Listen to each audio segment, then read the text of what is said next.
que chacun ne soit plus la même personne.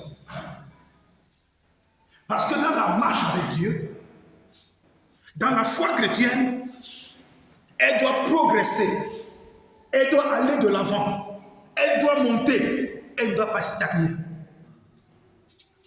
Quand ta marche avec Dieu stagne longtemps, c'est qu'il y a un problème. Et le problème, c'est le fait que le Saint-Esprit n'est pas en manifestation dans ta vie. Et le problème, c'est également le fait que le Saint-Esprit et son feu ne sont pas en manifestation dans ta vie. C'est la cause primordiale de la stagnation des enfants de Dieu. Parce que quand le Saint-Esprit est en toi, et il commence à se manifester, il commence à relâcher son feu, il y a des transformations qui se produisent sans demander ton avis. Quand c'est le Saint-Esprit et son feu qui prennent le total contrôle de ton être, tu ne te commandes plus. Tu peux avoir l'envie de faire quelque chose, mais parce que tu es rempli du Saint-Esprit et de son feu, tu vas constater que ce que tu voulais faire là, tu ne l'as plus fait. Alléluia. Comme le Seigneur nous disait, je ne peux pas passer le samedi passé. Un chrétien, une chrétienne, un enfant de Dieu, un serviteur de Dieu, une servante du Seigneur, qui n'a pas le Saint-Esprit, qui ne laisse pas le Saint-Esprit opérer en lui, qui n'a pas le feu et la puissance du Saint-Esprit qui opère en lui, il aura une vie chrétienne désagréable, aigrie, minable. C'est l'onction qui attire. C'est la puissance du Saint-Esprit en toi et sa manifestation qui attire des bonnes choses. Quand le Saint-Esprit commence à opérer puissamment en toi, il y a des choses en toi qui commencent à partir. Facilement, tu peux te repentir quand tu as fait quelque chose de mauvais.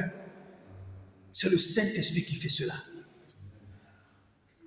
Alléluia. C'est pourquoi vous allez voir les serviteurs de l'autre là. Ils ont ce qu'on appelle j'ai oublié comment ils s'appellent le nom là. Pour eux, c'est une façon aussi d'appeler la plénitude. Donc quand ils sont pleins, tu vois son aura, son troisième œil s'ouvre. Il peut voir la vie des gens. Il peut lire la vie des gens. Parce qu'il est déjà plein. Son troisième œil est sorti. Son troisième œil est ouvert. Il peut lire quelqu'un, il peut voir quelqu'un, il peut savoir que toi tu n'es rien, toi tu es quelqu'un. J'ai suivi un débat comme ça dans une chaîne de télévision dans mon pays. On avait invité un sataniste et un pasteur, un traditionnaliste. Ils étaient en train de partager. Et après, le sataniste dit carrément au pasteur eux-mêmes, monsieur le pasteur, quand je vous regarde, vous êtes vide. C'est un sataniste qui dit à un pasteur que quand je vous regarde, vous êtes vide. Il était pasteur, il était serviteur de Dieu, il prêchait la parole, il avait des révélations, il avait vu des prières certainement, mais il était vide. Pourquoi il était vide? Soit son cœur n'était pas bon, soit c'est quelqu'un qui n'était pas vrai avec Dieu. Soit c'est quelqu'un qui n'était pas, il n'avait pas le Saint-Esprit en lui. Un sataniste dit à un pasteur, quand je te regarde, tu es vide. C'est terrible. Or, il y a la différence entre, j'ai également vu dans une autre chaîne de télévision, c'était l'évêque Chantal Yorogaza. Elle était dans une chaîne de télévision et il y a un jeune journaliste qui lui posait des questions. À un moment, le jeune journaliste a voulu commencer à se moquer de sa foi. Elle a dit au jeune journaliste que je te maudis. Je ne te maudis pas pour que tu m'aimes, je te maudis parce que toi, tu vas servir Dieu avant ta mort. C'est ça, savoir qui tu es. C'est cela, savoir le pouvoir que tu as. C'est cela, savoir en qui tu as cru. Benson Idahosa, les marabouts du monde entier ont choisi d'aller faire leur réunion au Nigeria. C'est passé dans les oreilles de Benson Idahosa. Il a suivi ça à la radio. Il dit quoi? Les marabouts du monde entier choisissent de venir faire leur réunion au Nigeria. Moi, Benson Idahosa étant là, ça ne peut pas se passer. Et le jour, le monsieur qui parlait, qui devait faire la promotion de ces réunions-là, devait passer à la chaîne de télévision. Benson Idahosa est parti là-bas. C'était chaud. Je vais couper le témoignage. Comme ça, sur le plateau de télévision. Benson Idahosa a dit, monsieur, tu dis que la réunion des sorciers va se passer au Nigeria. Ça ne peut pas se passer tant que moi, Benson Idahosa, serviteur de Dieu, je suis là. Ce marabout, ce magicien-là, ce sorcier-là dit, ça va se passer. Benson Idahosa lui dit que je te donne une seconde, une minute pour réfléchir.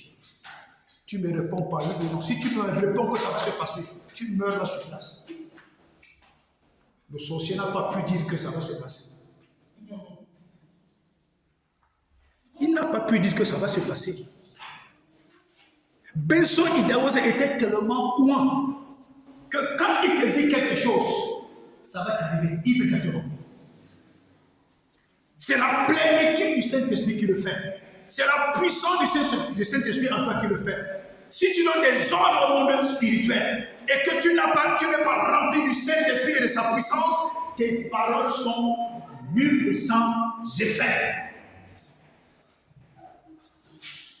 Les esprits écoutent le langage des esprits. J'ordonne à ceci, dans au nom de Jésus. Tu as dit au nom de Jésus, oui. Ce qui est sorti de ta bouche, quelle est la capacité, quel est le poids de la parole que tu as prononcée? Quel est le poids de la parole que tu as prononcée? Tu as juste dit au nom de Jésus après, mais quel est le poids de la parole que tu as prononcée? Quel est le poids de la déclaration qui est sortie de ta bouche? Elle pèse combien de tonnes?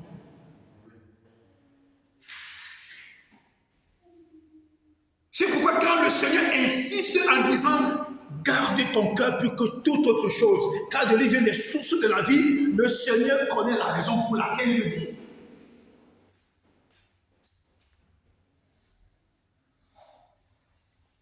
Nous parlons beaucoup, nous prêchons beaucoup, nous déclarons beaucoup, nous prophétisons beaucoup, nous disons beaucoup de choses, nous avons une vie intense de prière, mais si nous ne sommes pas remplis de Saint-Esprit et de sa puissance, je vous dis frère, nous n'allons pas décoller.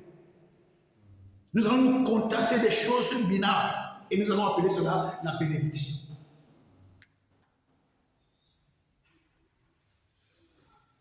Qui peut être content de vivre dans une maison en paille, même pendant 2 ans, 3 ans? Si que celui-là, il a encore un enfant. Il a encore un enfant parce qu'il vit avec ses parents. Il a encore un enfant. Mais quand quelqu'un commence à devenir un homme dans sa tête, à chaque fois qu'il est dans un endroit inconfort, il n'est pas confortablement en paix. Pourquoi? Parce que sa mentalité a changé. Sa façon de voir a changé. Son standard de vie a changé dans sa tête. Il y a des choses qu'il peut supporter, il y a des choses qu'il ne peut plus supporter.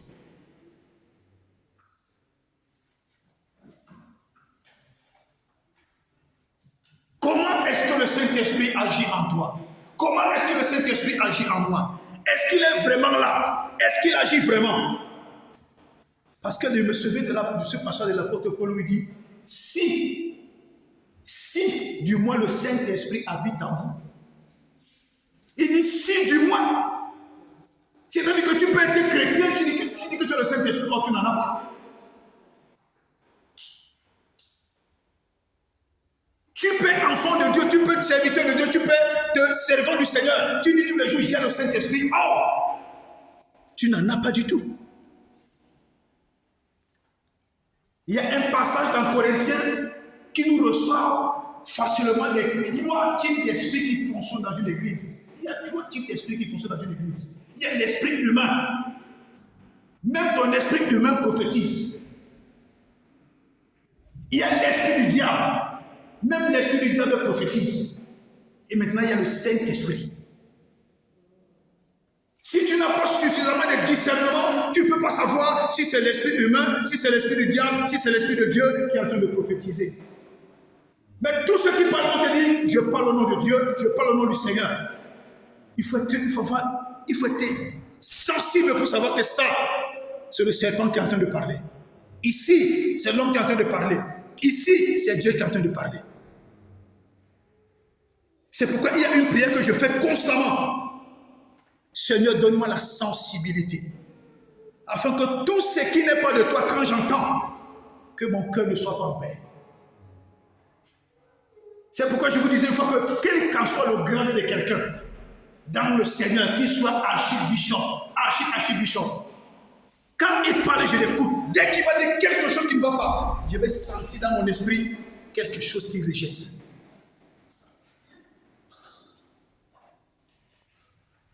Alléluia. Jésus-Christ a eu besoin du Saint-Esprit. C'est pourquoi je vais demander à la lectrice de nous lire Matthieu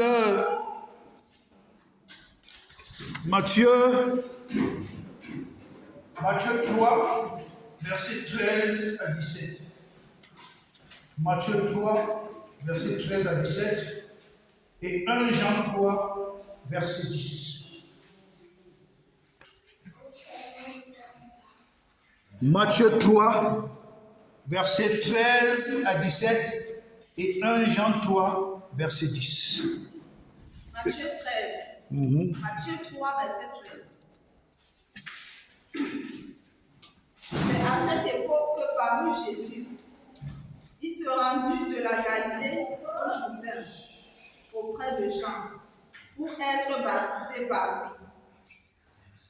Mais Jean essaya de l'en dissuader et il lui disait, c'est moi qui ai besoin d'être baptisé par toi et c'est toi qui viens à moi. Jésus lui répondit, accepte pour le moment qu'il en soit ainsi, car c'est de cette manière qu'il nous convient d'accomplir tout ce que Dieu considère comme juste. Là-dessus, Jean accepta de le baptiser. 16. Aussitôt, après avoir été baptisé, Jésus sortit de l'eau. Aussitôt, après avoir été baptisé, Jésus sortit de l'eau, oui. Alors le ciel s'ouvrit. Pour lui. Et il vit l'Esprit de Dieu descendre sous la forme d'une colombe et venir sur lui. Et il vit l'Esprit de Dieu descendre sur lui sous la forme d'une colombe et venir sur lui, oui. Une voix venant du ciel déclara. Une voix venant du ciel déclara. Celui-ci est mon fils bien-aimé. Est mon fils bien-aimé. Celui qui fait toute ma joie. Celui qui fait toute ma joie. Tu vas lire 1 Jean 3. 1 Jean 3, verset 10. 1 Jean 3, le verset 10. Oui, écoutons la lecture. C'est ainsi que se manifeste la différence entre les enfants de Dieu et les enfants du diable. Celui qui ne fait pas ce qui est juste. Celui qui ne fait pas ce qui est juste. N'est pas de Dieu. N'est pas de Dieu. Pas plus que celui qui n'aime pas son frère. Pas plus que celui qui n'aime pas son frère. Que Dieu te bénisse. Amen. Alléluia. Donc ça veut dire que nous pouvons nous rassembler. Beaucoup d'églises chrétiennes peuvent se rassembler. Dans beaucoup de rassemblements chrétiens, on trouve deux types de personnes. On trouve les fils de Dieu et les fils du diable. Mais quand on appelle tous, on les appelle chrétiens. Dans chrétiens, il y a deux catégories. Les fils de Dieu et les fils du diable. Et celui qui est identifié comme fils du diable, c'est celui qui ne pratique pas la justice. Il n'est pas juste. Il est faux partout. Il ment partout. Et celui qui n'aime pas son frère, c'est très grave ça. Eh papa, c'est grave. Donc tu te dis chrétien, tu te dis chrétienne, tu te dis enfant de Dieu, tu te dis servante du Seigneur, tu te dis serviteur de Dieu, mais quand le ciel te regarde, tu te dis, mais dis donc, tu n'appartiens pas à Dieu, tu appartiens à Satan compte tenu des actes que tu penses.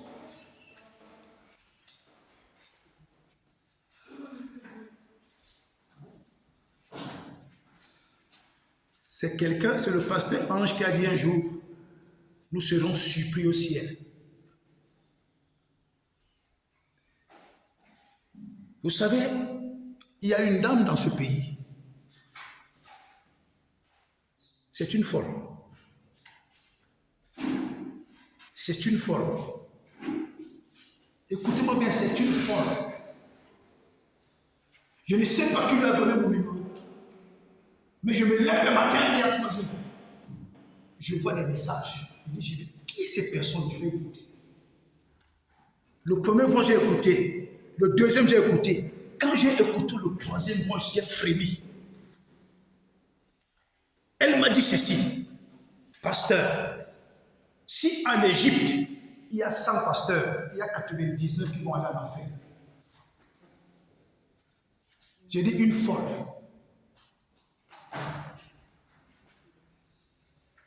Le vôtre là, j'ai frémi. Je ne peux pas vous faire écouter, c'est dans le petit téléphone ici. J'ai dit, j'ai frémi. J'ai dit, mais qu'est-ce qui se passe? Pourquoi j'écoute ce genre de voice?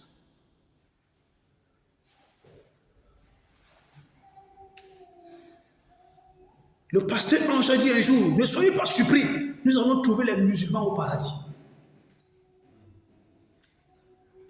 J'ai fait l'école biblique, l'école pastorale avec des musulmans.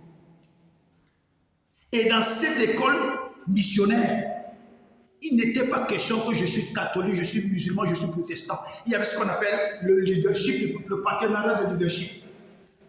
Donc quand on te donne un partenaire pour ton leadership, même s'il est musulman, le jour qu'il t'invite, tu pars à la mosquée, tu vas prier avec lui. Le jour où toi tu l'invites à l'église, que ce soit catholique ou protestant, il est obligé de venir avec toi, sinon il est radié de l'école.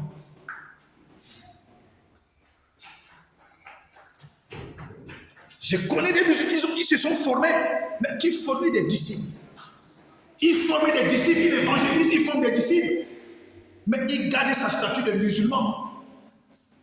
Les gens pensent qu'il est toujours musulman. Or, il n'est plus musulman. C'est de la sagesse.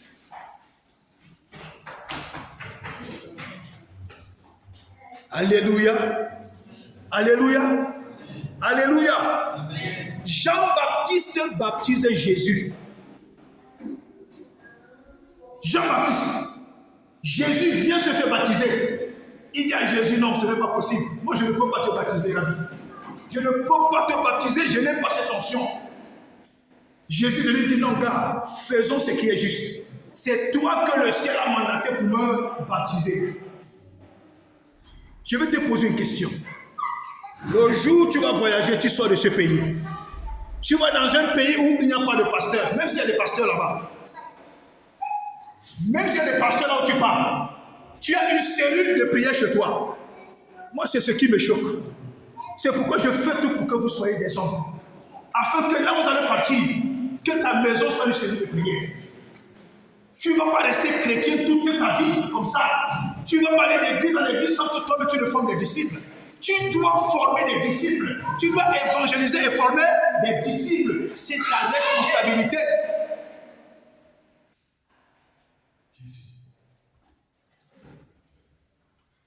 Alléluia. C'est pourquoi par le Saint-Esprit, je veux révéler le génie qui est en vous. Pour que vous ne soyez pas des enfants spirituels, des bébés spirituels qu'on peut traîner à tout vent. Que chacun de vous, lorsqu'il va dans un pays, sa maison devient une cellule de prière. Et quand quelqu'un vient croire dans ta cellule de prière, il veut se faire baptiser, tu vas aller chercher un pasteur. Non! Tu le fais baptiser, tu es son père. Il a pris au travers de toi. Tu vas le faire baptiser. Mais on n'enseigne pas ça à les paroles, c'est dans les églises. Parce que les pasteurs sont égoïstes. Quand je vous parle comme je parlais aux étudiants, pas aux chrétiens. Un chrétien et un étudiant, c'est différent. Un chrétien fait tout pour rester bébé. Un étudiant fait tout pour apprendre.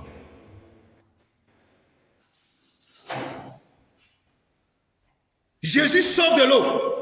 Le ciel s'ouvre.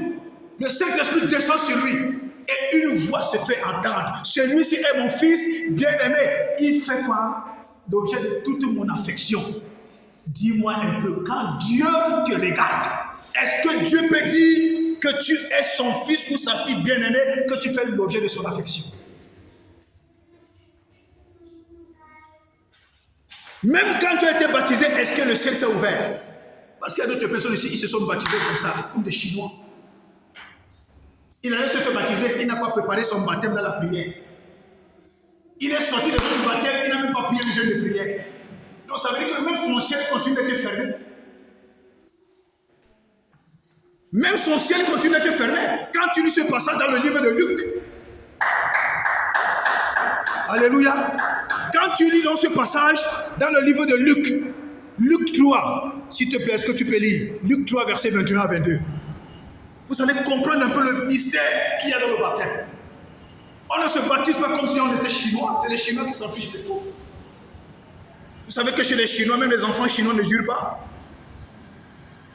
Luc 3, verset 21 à 22. Je lis le même passage, s'il te plaît. Luc 3, 21 à 22. Tout le peuple venait se faire baptiser. Et Jésus fut aussi baptisé. Or, pendant qu'il priait, oui, le ciel s'ouvrit pendant son baptême. Pendant son baptême. Il a prié pendant son baptême et le ciel s'est ouvert. Jésus a prié pendant son baptême et le ciel s'est ouvert. Et une voix se fit entendre. Ça veut dire que si Jésus n'avait pas prié, le ciel ne se serait pas ouvert, il n'aurait pas entendu la voix de Dieu. Alléluia. Alléluia. Oui. Frères et sœurs, quand tu allais te faire baptiser, est-ce que tu as préparé ton baptême dans la prière? Est-ce que le pasteur t'a mis dans un programme de prière? Et quand tu t'es fait baptiser, quand tu es rentré, est-ce que tu as pris un programme de prière pour entendre la direction de Dieu? Pour Jésus, Dieu a dit, celui-ci est mon fils bien-aimé. Pour toi, certainement, Dieu aurait dit, celui-ci, celle-ci est ma fille bien-aimée, pour qui j'ai un projet extraordinaire. Peut-être pour toi, Dieu aurait dit, celui-ci est mon fils bien-aimé, pour qui j'ai des grands projets. Est-ce que tu as entendu la voix de Dieu quand tu t'es fait baptiser?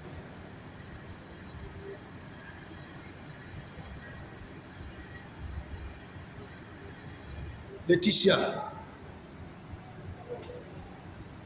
Alléluia. Jésus, le ciel s'est ouvert. Le Saint-Esprit est descendu sur lui. Il a entendu une voix. Celui-ci est mon fils bien-aimé. Il a fait tellement la joie de Dieu. Pourquoi il a fait la joie de Dieu? Parce que c'était le suprême des missionnaires.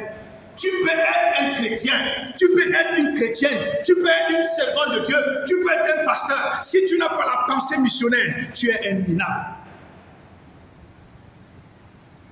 Ce qui touche le cœur de Dieu, ce qui fait que le ciel se relève, c'est quand tu as la pensée missionnaire.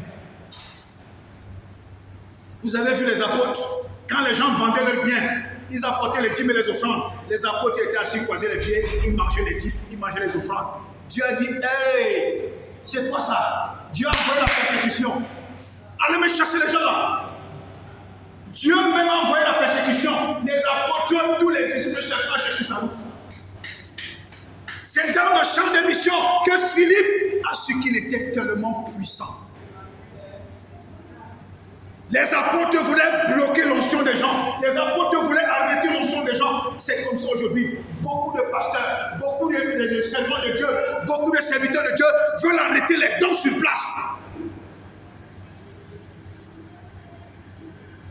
Oh! Est-ce que tu sais qui tu es? Est-ce que tu sais ce que tu représentes pour Dieu? Tu ne sais pas. Et si tu laisses un homme manipuler ta conscience, tu ne serviras jamais Dieu. Jamais. Parce que le jour où Dieu décide de venir en découdre avec toi, l'homme en qui tu as confiance ne viendra pas te sauver. Alléluia. Je suis mort 7 fois. C'est pourquoi je ne peux pas faire des choses même pour plaire à l'apôtre. Je dis, je ne peux pas faire des choses même pour plaire à l'apôtre de Serna. Je ne peux pas. Il faut peut-être passer un jour devant la mort pour comprendre que Dieu est tellement utile que l'homme, il faut faire attention. Alléluia. Alléluia. Le Saint-Esprit est important. Jésus en a besoin. Jésus, le Fils de Dieu. Jésus, Dieu. Mais c'est Jésus, homme, qui a reçu le Saint-Esprit ici. C'est pourquoi Dieu a dit, mon Fils bien-aimé. Tu as besoin du Saint-Esprit. Comme vous êtes belle là, si le Saint-Esprit entre en manifestation sur la vie, la beauté là, c'est là où on va. Quelqu'un peut déposer même 1000 bœufs, c'est pas pour ton âge. Alléluia. Oui, tu vas voir un homme se plier en 4 seulement parce que le Saint-Esprit t'a encore embelli. Quand tu laisses le Saint-Esprit couler même dans ta cuisine, quand ton chéri mange ta bouffe, le gars suce les toi même se motive. Parce que le Saint-Esprit a ajouté des ingrédients que toi-même tu n'as pas mis. Mais il y a des femmes qui préparent la sauce de leur mari avec les cœurs serrés. Quand le gars mange, même quand il n'y a pas de piment, il croit qu'il y a du piment dedans.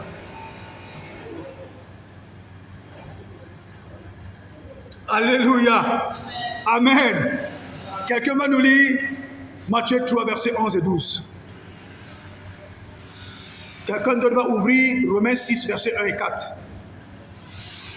Et une troisième personne va ouvrir Colossiens 2, versets 14 et 15. Matthieu 3, verset 11. Nous commençons par là. Matthieu 3, verset 11. Moi, je vous baptise dans l'eau en signe de votre changement de vie. Mais quelqu'un vient après moi. Il est bien plus puissant que moi. C'est Jean-Baptiste qui parle. Que Jésus vient, il est plus puissant que lui. Et je ne suis même pas digne de lui enlever les sandales. Oui. C'est lui qui vous baptisera dans le feu. Le Saint-Esprit et le feu. Et le Saint-Esprit et le feu. Frère Théo, il y a le Saint-Esprit et il y a quoi? Le feu. Il y a le Saint-Esprit et il y a quoi? Le feu. Ce que sera le Saint-Esprit, ça ne veut rien dire. Il faudrait que tu aies le Saint-Esprit et tu aies quoi? Le feu. Ce sont les deux là combinés. Il y a aussi la foi qui commence à opérer des transformations. Alléluia. Quelqu'un m'a lu Romains 6, verset 1 à 4. Romains 6, verset 1 à 4. Romains 6, verset... Oui. Oui. Que dirons-nous donc?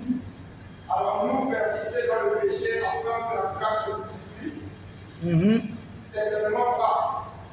Nous qui sommes morts pour le péché, comment pourrions-nous encore vivre dans le péché?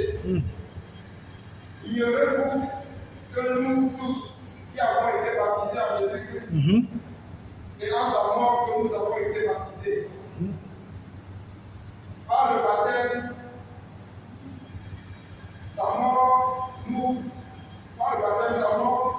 nous avons donc été ensevelis avec lui, afin que, quand Christ est ressuscité par la foi nouvelle, que même nous aussi, nous venions une nouvelle. Amen. C'est le verset 4? Oui, c'est le verset 4. Amen. Colossiens 2, versets 14 et 15. Colossiens 2, 14 et 15. Amen. Écoutons la lecture.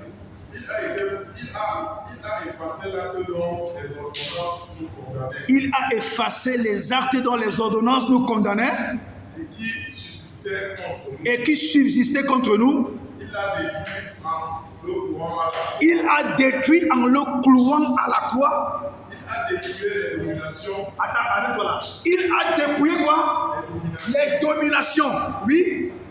Et les autorités. Et les a prend en spectacle. Ah, Seigneur Jésus. Alléluia. Alléluia. Que Dieu te bénisse. Hey! Matthieu 3 nous dit que c'est Jésus qui nous baptise du Saint-Esprit et de feu. Romains 6 nous dit que quand nous sommes baptisés en Christ, quand nous sommes plongés dans l'eau, ça symbolise la mort. Quand nous sortons de l'eau, ça symbolise la résurrection. Colossiens 2 nous dit que les actes dont les ordonnances nous condamnaient, Jésus-Christ les a détruits à la croix. Il a donné un spectacle. Les œuvres du diable en spectacle en les courant à la croix. Ça veut dire quoi? Ça veut dire que quand tu as le Saint-Esprit, maintenant laisse que le Saint-Esprit commence à se développer en toi. Par une vie de prière, une vie de méditation, une vie de communion avec Dieu. Tu restes par moment, tu commences à causer avec Dieu comme si tu causais avec ton chéri. Tu fais tout pour garder ton cœur pur. Tu écoutes les bons enseignements. En ce moment, le Saint-Esprit commence à grandir en toi, il commence à devenir du feu. Et quand il devient du feu en toi, mon frère, tu as commencé déjà à être quoi? Baptisé du Saint-Esprit. Quand tu te laisses submerger par le Saint-Esprit, tu te laisses submerger par le feu du Saint-Esprit, tu es en train d'être baptisé du Saint-Esprit et de feu. Et en ce moment, comme le Saint-Esprit et le feu ont déjà pris possession de ton être, esprit, âme et corps, et même ton univers spirituel, il y a des choses impures en toi qui commencent à partir toutes seules.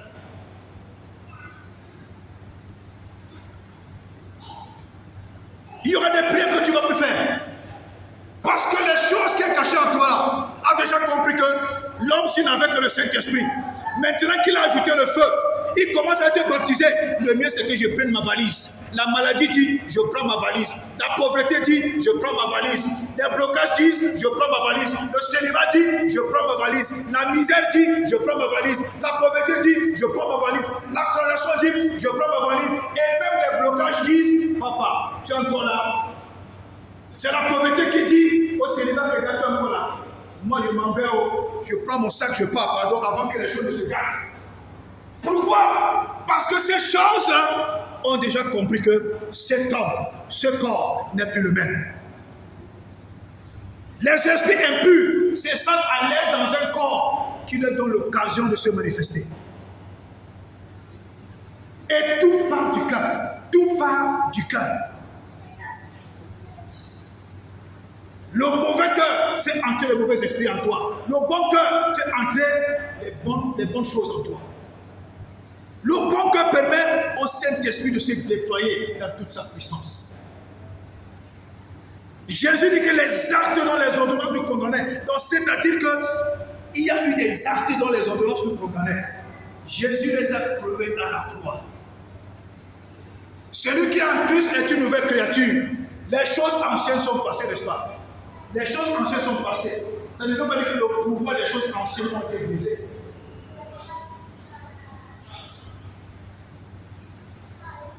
Non.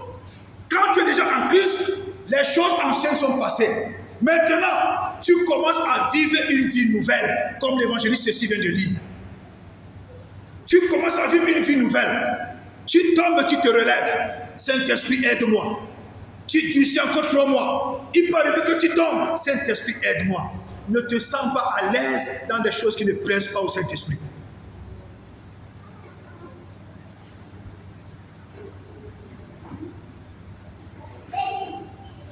Tu vas faire le constat. Ça, au risque de me tromper. Et le Seigneur Jésus l'a dit. Est-ce que quand tu vas revenir, il va trouver la foi sur la terre? Rien que le petit verset biblique là, tu peux soutenir une thèse de doctorat avec ça. Jésus était en train de dire dans ce verset que quand je vais revenir, je ne vais plus trouver la foi. Jésus parlait toujours en parabole à l'envers. Aujourd'hui, tu vas voir, c'est dans l'église que tu trouves les gens les plus méchants. C'est dans l'église que tu trouves les gens les plus mauvais. C'est dans l'église que tu trouves tout type de complot. C'est dans l'église que tu trouves même les assassinats. C'est dans l'église que tu trouves les empoisonnements. Mais tu te demandes que mais ces gens qui ont le Saint-Esprit, comment ça se passe?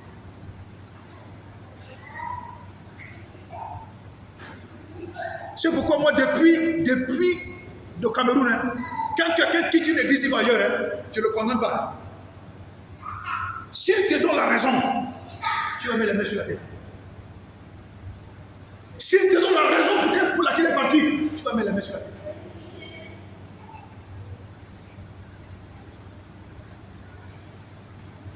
Je vous ai donné le pouvoir de marcher sur les serpents, sur les scorpions et sur toute la puissance de l'ennemi et rien ne pourra vous nuire.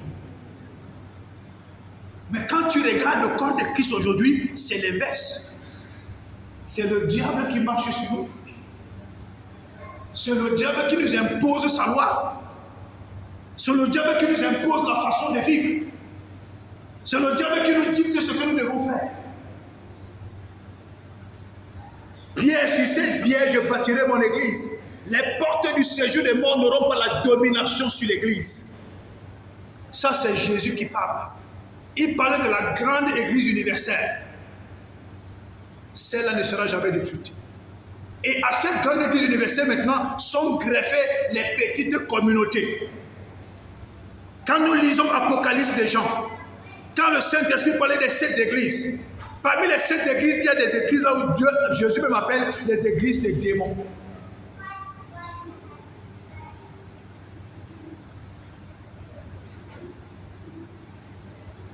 J'ai une femme, je connais une femme pasteur, je vais taire son nom parce que beaucoup se la connaissent.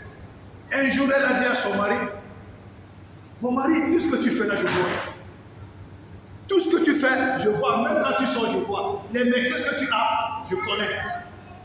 Mais laisse-moi te dire, mon mari, tu iras en enfer seul.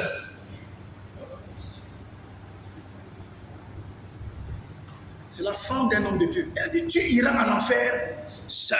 Parce que je ne peux pas cautionner tes bêtises. Le salut est individuel. Si je cautionne tes bêtises, je cautionne ce que tu fais. Et dans tes bêtises, tu m'entraînes en enfer. Mon mari, tu iras en enfer seul. Parce qu'au paradis là-bas, il n'y a pas mari et femme.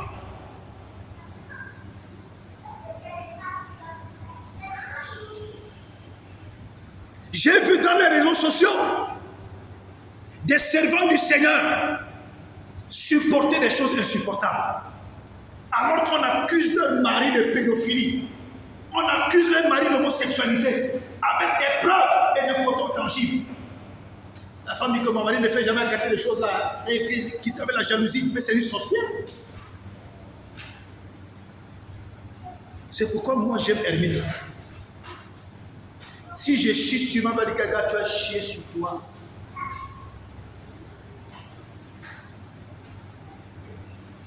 La justice, celui qui ne pratique pas la justice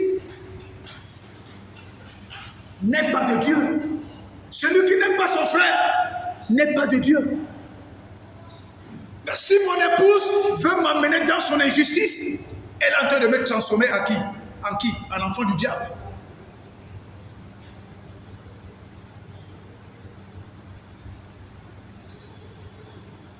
J'ai posé la question un jour à un jeune homme. Je lui ai dit, petit, tu m'as tellement manqué du respect. Est-ce que tu me connais? C'est comme ça que vous mourrez vite. Et laisse les gens ça dire, non, mourir vite quoi. Que la mort c'est quoi? Tout le monde va mourir, non? Je lui ai dit, tu as déjà vu la mort en face? Le jour où tu verras la mort en face, tu vas changer de langage.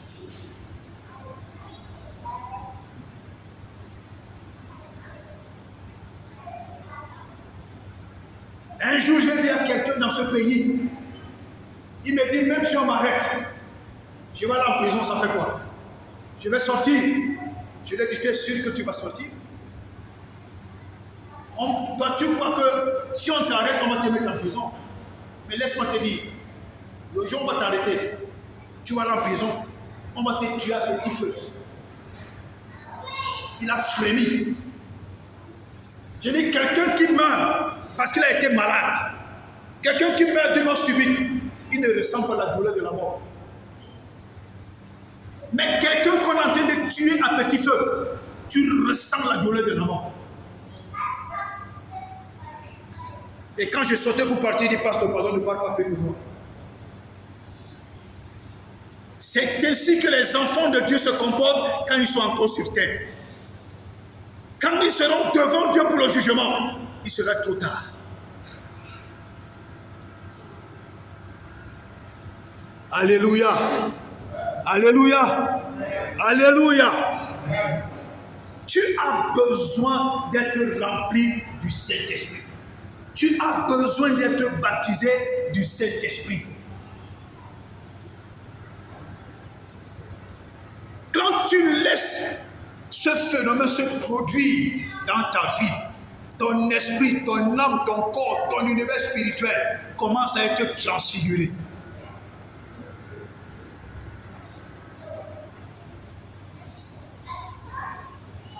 L'être humain est comme le disque dur d'un ordinateur.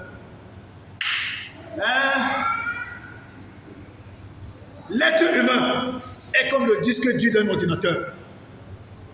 L'ordinateur, quand tu écris un mauvais mot, tu vois, tu mets là, on met delete, tu tapes, tu vois que tu es effacé, n'est-ce pas? Mais ça part dans le disque dur.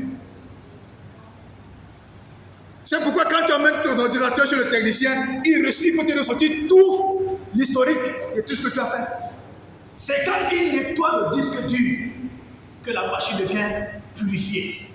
C'est comme ça l'être humain. Il y a des choses enfouies en nous. Il y a des choses cachées en nous. Que seul le Saint-Esprit dans toute sa puissance est capable de se répandre là-bas. Sans même demander ton avis. Il commence à les déraciner. Il commence à les arracher. Il commence à les détruire. Parce que tu t'es laissé assujettir, dominer et impacter par la puissance du Saint-Esprit. Je vous ai raconté l'autre jour, il y a quelques samedis, quand j'ai fait cette prière avec un groupe de jeunes en ligne, la nuit là j'ai dormi, j'ai rêvé une vieille histoire de femme. Quand les gens me disaient que la fille a pris ton argent et partait chez les marabouts, moi je disais que ça fait quoi? Mais c'est quand le Seigneur me délivre de cette situation que je dis, hey, après plus de 23 ans,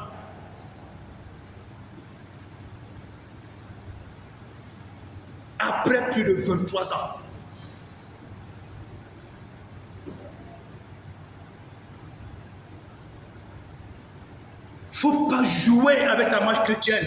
Ne joue pas avec ta foi. Si tu joues avec ta foi, tu joues avec ta marche chrétienne, tu prends les choses de Dieu, tu ne les prends pas au sérieux. Tu veux faire de l'œuvre de Dieu ce que tu veux, tu te fais du mal à toi-même. Tu te fais du mal à toi-même.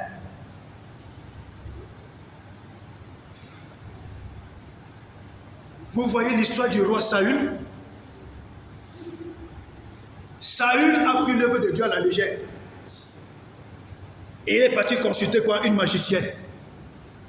Saül est parti seul, faire ses magouilles. Mais c'est là-bas que Dieu lui dit, ce n'est pas seulement toi qui vas mourir, hein. Tu vas mourir aujourd'hui avec tous tes enfants. Donc il y a les actes que, quand tu es conducteur d'église, quand tu es femme de pasteur, il y a les actes que quand tu les poses, tu es en train de sacrifier tes enfants sans le savoir.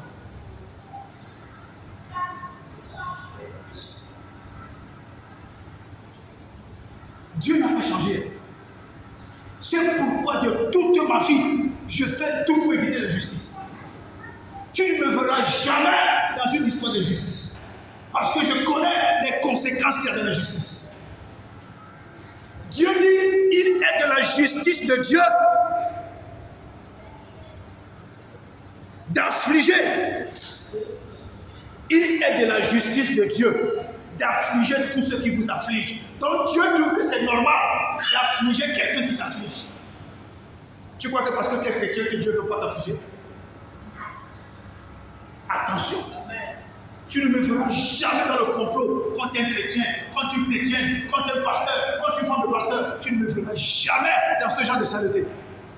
Parce que je connais les conséquences qui sont derrière. tu vas perdre gros.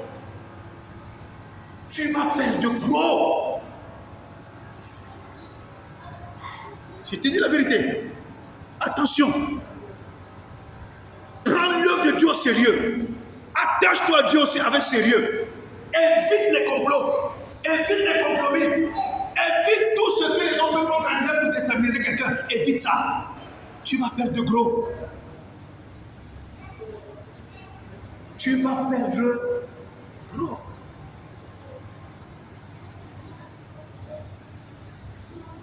Alléluia.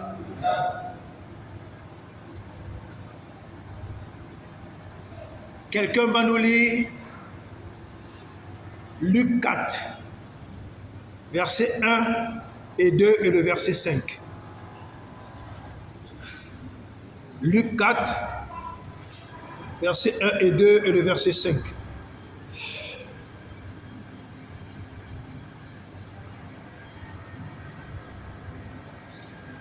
Luc 4, verset 1 et 2 et le verset 5. Luc 4, verset 1 et 2 et le verset 5. Oui, déjà, Marcel, tu as la page? Jésus, rempli du Saint-Esprit, Oui. revint du Jourdain et il fut conduit par l'Esprit dans le désert. Voilà. Jésus, rempli du Saint-Esprit, il revint du Jourdain et il fut conduit dans le désert. Oui. Où il fut tenté par le diable pendant 40 jours. Oui. Il ne mangeait rien, il ne mangea rien durant ces jours-là. Oui. Après, il fut écoulé, il eut faim. Oh, ça, c'est quel verset là-bas? Verset 2. Verset 2. Voilà, lis le verset 5 maintenant. Le diable, ayant les héros, lui montra en instant les royaumes de la terre. Oui. Et il lui dit, je te donnerai toute cette puissance et la gloire de ces royaumes, car elle m'a été donnée. Oui. Et je la donne à qui je veux. C'est le verset 5. Le verset 6. Non, c'est bon. Que Dieu te bénisse. Alléluia. Bon. Du verset 1 au verset 2. La Bible nous dit que Jésus rempli du Saint-Esprit. Jésus rempli du Saint-Esprit. Il fut amené dans le désert pour être tenté par le diable. Et le verset 5 nous dit que Jésus a été...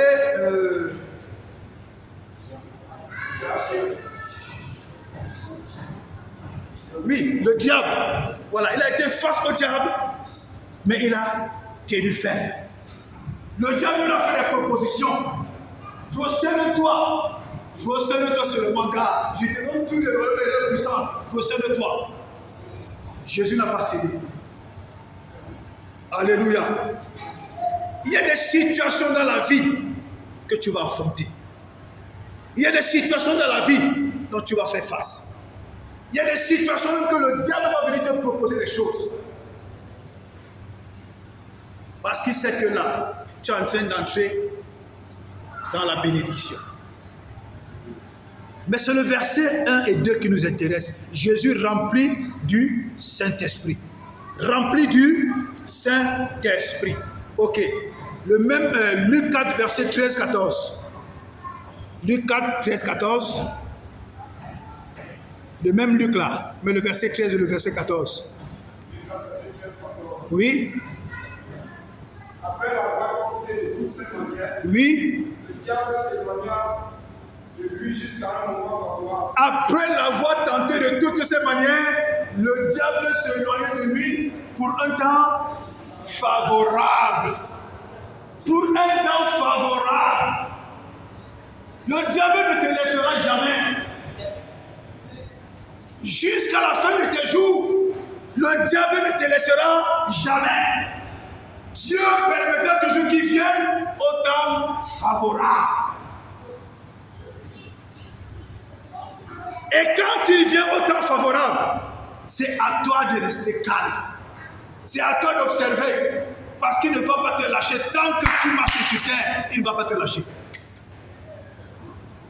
Aie une vie de consécration. Sois pieux. C'est-à-dire, dorme avec la Bible. Dorme même dans les manettes de Dieu.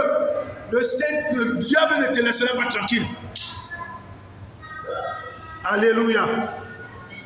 Continue, frère Joël. Oui. Ah, reprends. Jésus, revêtu de la puissance de l'Esprit. Oui. Retourna en Galilée. Et sa réputation gagna toute la région. Hey! Et sa réputation gagna toute la région. Du verset 2, on dit qu'il était rempli. Non, quand tu es seulement rempli, ça n'a pas d'impact. Quand tu es seulement rempli, la réputation n'est pas grande. Dans Luc, de même Luc, le verset 13 et 14, on dit comment? Revêtu. Revêtu, c'est-à-dire baptisé, c'est-à-dire wow. Et c'est là où la réputation est devenue grande. Revêtu. Rempli. C'est-à-dire que c'est dedans. N'est-ce pas? Quand tu es rempli, on dit que c'est dedans.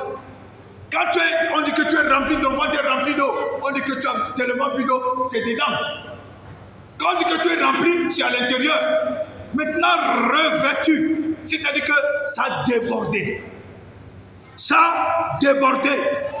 Le feu et le Saint-Esprit ont débordé.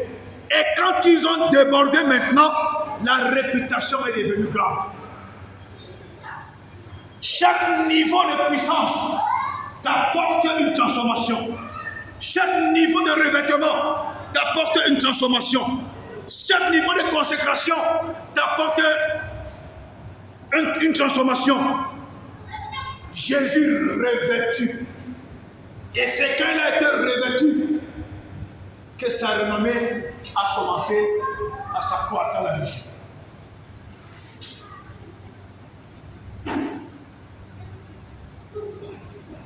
Combien d'entre nous recherchent d'être revêtus de la puissance du Saint-Esprit? Je suis sûr que le document de prière que je vous avais donné pour préparer la Pentecôte, c'est ce que vous avez mis dans le tiroir. D'autres ont déjà envoyé le venir avec. C'est un programme de prière que moi j'utilise encore. Comment tu peux prendre un programme pareil, tu jettes, alors qu'il peut t'aider à être transformé spirituellement? Comment? C'est sûr qu'après la Pentecôte, on a envoyé l'enfant, va acheter le X là-bas, on a mis le X dedans. Vous avez oublié? Oh, moi j'ai encore ça à la maison.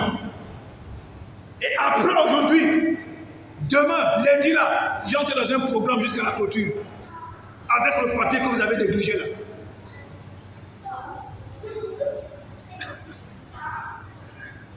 Jésus, revêtu de la puissance. Quand il a été rempli, il n'avait pas d'impact. Mais quand il a été revêtu, sa renommée a eu un impact. Je sais qu'il y a beaucoup de choses qui nous empêchent de consacrer du temps à la recherche, d'avoir la plénitude et d'être revêtu de la puissance. Il y a les soucis de la vie. Il y a des faux problèmes. Il y a les histoires de loyer. Il y a même le stress de ce pays. Il y a même les fausses histoires qui viennent au pays là-bas. Le diable va trouver les raccourcis. Toutes ces choses nous empêchent de rechercher la plénitude et le revêtement de la puissance du Saint-Esprit. Alléluia. Quelqu'un peut nous lire Acte 10, verset 38. Acte 10, verset 38. Acte 10, verset 38.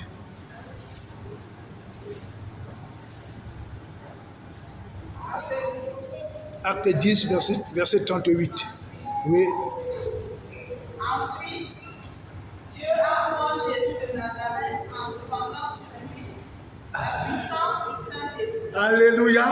Ensuite, Dieu a oint Jésus de Saint-Esprit en répandant sur lui. A oint Jésus de Nazareth en répandant sur lui la puissance La puissance du Saint-Esprit. du du Saint-Esprit. C'est tout. Celui-ci a parcouru le pays en faisant le bien et en guérissant tous ceux qui étaient tombés sous le pouvoir du diable. Alléluia. Alléluia. Amen. Quand nous lisons, Dieu te bénisse, si tu peux t'asseoir. Quand nous lisons Acte 10, verset 38, que regardez comment Dieu a oint Jésus-Christ de Saint-Esprit et de puissance.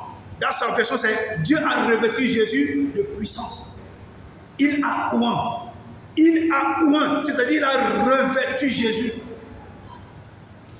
Il n'a pas seulement été rempli, il a été revêtu, il a été oint. C'est en ce moment donc que Jésus allait de lieu en lieu maintenant, délivrant, guérissant, faisant des choses extraordinaires.